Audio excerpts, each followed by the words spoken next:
예수님은 병자를 고치실 때는 주로 내 믿음이 너를 구원하였노라 하는 말씀을 하셨습니다. 또는 일어나 걸으라 하기도 하셨습니다. 그런데 침상에 누인 채로 주님 앞에 들려온 중풍병자를 향해서는 작은 자야 안심하라 내 죄를 사함을 받았느니라 하셨습니다. 그런데 구원이라는 말이나 걸으라 하는 말은 우리가 듣기에도 적당해 보이는데 죄를 사해 주신다는 말씀은 병 고치는 것과 무슨 상관이 있는가 하는 의구심이 듭니다. 오늘 우리가 이상히 여기는 것 이상으로 예수님의 말씀을 옆에서 들었던 당시의 서기관들 또한 심기가 매우 불편하였습니다. 죄는 하나님의 율법을 어기는 것이기 때문에 죄를 사하는 것은 하나님의 권한에 속한 것입니다. 그것을 잘 아는 유대인인 예수님이 죄사함을 선포하였으니 율법의 수호자들인 서기관들이 마음 편히 용납할 리가 없습니다. 그 마음을 당연히 읽은 예수님이 되물어 보십니다. 죄사함을 받았다는 말과 일어나 걸으라는 말 중에 어느 것이 더 쉽겠냐고 말입니다. 사실 이 질문은 어떤 관점에서 대답하느냐에 따라 답이 달라집니다. 결과로 증명을 해야 하는 입장에서는 중풍병자더러 일어나 걸으라는 말이 훨씬 어렵습니다. 그런데 말해도 되는 권한을 가지고 있는지를 생각할 때는 죄를 사한다는 말이 더 어렵습니다. 일어나 걸으라고 했다가 걷지 못하면 능력도 없이 사기를 치는 사람으로 치부되면 그만이지만 죄를 사한다는 말은 모든 사람들 앞에서 하나님의 권한에 도전하는 매우 엄중한 신성모독을 범하는 것이기 때문입니다. 예수님은 죄사함을 선포하여 병을 고치심으로써 죄사하는 권한이 있음을 증명하셨습니다. 그 시절에는 병에 걸리는 것을 하나님으로부터 징계를 받는 죄인으로 간주하였습니다.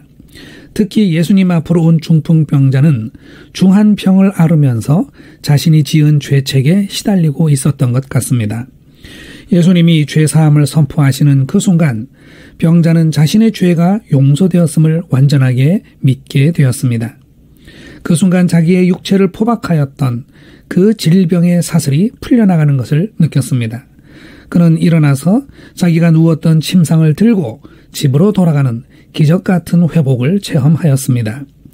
주변에 있던 모든 사람들은 예수님에게 죄사함의 권능이 주어진 것에 대해 몹시 놀라며 하나님을 찬양하였습니다. 이 말씀을 통해 우리는 죄를 용서받는다는 것이 얼마나 크고 거룩한 은혜인지 알 수 있게 됩니다. 죄를 용서받으려면 하나님의 아들 앞에 나아가면 된다는 것과 예수님이 죄를 사하여 주시면 죄가 씻겨 정결케 되므로 질병이 떠나가고 온전함을 회복하게 된다는 것을 중풍병자가 증명하고 있습니다. 그렇다면 우리는 우리 마음을 괴롭히며 누르고 있는 무거운 죄들을 있는 그대로 가지고 예수님 앞으로 가야 합니다. 죄는 광범위하고 깊어서 어떤 것은 스스로 자각되지만 또 어떤 것은 자신이 알지도 못하는 가운데 그 사람에게 결속되어서 어두운 영향력을 행사하고 있습니다. 우리의 삶이 불행과 재난과 질병의 위협에 늘 시달리는 이유는 결국 나와 타인들이 삶에 왕성하게 뿌리내린 죄악의 결과입니다. 우리가 겪는 모든 불행들을 들여다보면 어리석은 생각들과 선택들, 하지 말았어야 할 결단과 참지 못했던 욕망들, 그리고 선하지 못한 의도로부터 비롯된 모든 불의한 말과 행동들이 무질서하게 뒤엉켜 있습니다. 자신의 죄로 자신은 물론 타인들까지 죄의 결과들로 고통받게 하니 사람의 세상에는 불행과 재난과 질병이 언제나 가득 넘쳐납니다. 우리는 이 악한 결과물들로부터 스스로를 구원할 능력이 전혀 없습니다. 자기가 잘 알고 있는 죄의 가장 작은 매듭조차도 풀어낼 능력이 없습니다. 우리는 예수님 앞에 나온 중풍병자보다도 하등 나을 것이 없는 죄인들이건만 누구도 나를 향해 죄인이라고 손가락질하는 사람이 없기 때문에 진실을 적당히 포장하며 살아가고 있는 것입니다. 모든 사람들이 한 목소리로 고백하듯이 인생이 고행의 길이라면 그것은 우리가 다 죄인이기 때문입니다.